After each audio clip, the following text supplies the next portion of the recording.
একটা দল যাকে ঘিরে ছিল আশা, স্বপ্ন আর পরিবর্তনের প্রতিশ্রুতি। একটা দল যার মধ্যে মানুষ দেখেছিল জুলাইয়ের চেতনা, নৈতিক রাজনীতি আর ভবিষ্যতের সম্ভাবনা। বলছি জাতীয় নাগরিক পার্টি এনসিপির কথা। প্রশ্ন হচ্ছে, বছর ঘুরতে না ঘুরতেই হঠকারী সিদ্ধান্তে কি হঠাৎই রাজনৈতিক মৃত্যু হয়ে যাচ্ছে এনসিপি? এনসিপি যখন রাজনৈতিক দল হিসেবে আত্মপ্রকাশ করেছিল, তখন বাংলাদেশের রাজনীতিতে একটি ভিন্ন আলো জ্বলে উঠেছিল।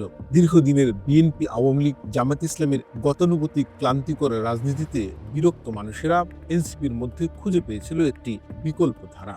তরুণদের নেতৃত্ব, প্রগতিশীল চিন্তা, 1971 ও 2024 দুইয়ের সমন্বিত মূল্যায়ন আর তাসনিম জারার মতো গ্রহণযোগ্য মুখ, সব মিলিয়ে এনসিপি ছিল সম্ভাবনার নাম। অনেকে ভেবেছিলেন এই দলই হয়তো বদলে দেবে রাজনীতির ভাষা।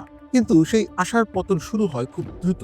প্রথমে আসে কিংস পার্টি তকমা, এরপর হাসনাত আবদুল্লাহর সেনাবাহিনী নিয়ে বিতর্কিত মন্তব্য, নাসিরুদ্দিন পাটোয়ারির অপ্রয়োজনীয় ছেলেসুলভ আচরণ। সব মিলিয়ে স্পষ্ট হয়ে ওঠে একটাই বিষয়, এটা কোনো পরিকল্পিত পরিণত রাজনীতি নয়, এটা একটি অপরিণত, আবেগ নির্ভর ও বিভ্রান্ত নেতৃত্বের রাজনীতি।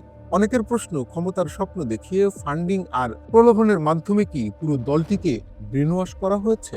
এনসিপির সবচেয়ে বড় একটা ভুল ছিল বর্তমানের লোভে ভবিষ্যৎ বিসর্জন দেয়া। এই নির্বাচনে এককভাবে দাঁড়িয়ে যদি এনসিপি শূন্য আসনও পেত, তাতেও কোনো ক্ষতি ছিল না। বরং তারা যদি নিজেদের একটি পেশাদার, নৈতিক ও দীর্ঘমেয়াদী রাজনৈতিক শক্তি হিসেবে গড়ে তুলত, সংসদের বাইরে থেকেই সরকার ও বিরোধী দল উভয়ের ভুল ধরিয়ে দিত, তাহলে 5, 10, 15 বছর পরে এনসিপি হতে পারত একটি বড় বিকল্প রাজনৈতিক শক্তি। কিন্তু তারা সেই ধৈর্য দেখাতে পারেনি।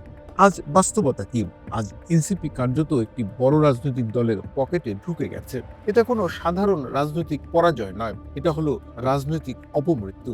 এর চেয়েও বড় ক্ষতি হয়েছে আরেক জায়গায়, যে বিশাল জনগোষ্ঠীর মধ্যে মুক্তিযুদ্ধের চেতনা, প্রগতিশীলতা এবং এন্টি জামাত সেন্সিভিটি কাজ করে, সেই জনগোষ্ঠীর কাছে এনসিপি আজ চরমভাবে অগ্রহণযোগ্য। যারা এনসিপিকে ভিন্ন মাত্রা দিয়েছিলেন, যেমন তাসনিম জারা, তাসনুবা, সামান্তা, তাদের বিদায়ের মধ্য দিয়ে এনসিপি পড়েছে এক গভীর ইমেজ সংকটে। জুলাই চেতনার ধারক ও বাহক হওয়ার যে দাবি তারা করেছিল, সেই জায়গাটাও তারা নিজেরাই ধ্বংস করেছে। একটি দলের সবচেয়ে বড় শক্তি হলো বিশ্বাসযোগ্যতা। এনসিপি সেই জায়গাটাতেই সবচেয়ে বেশি ক্ষতিগ্রস্ত।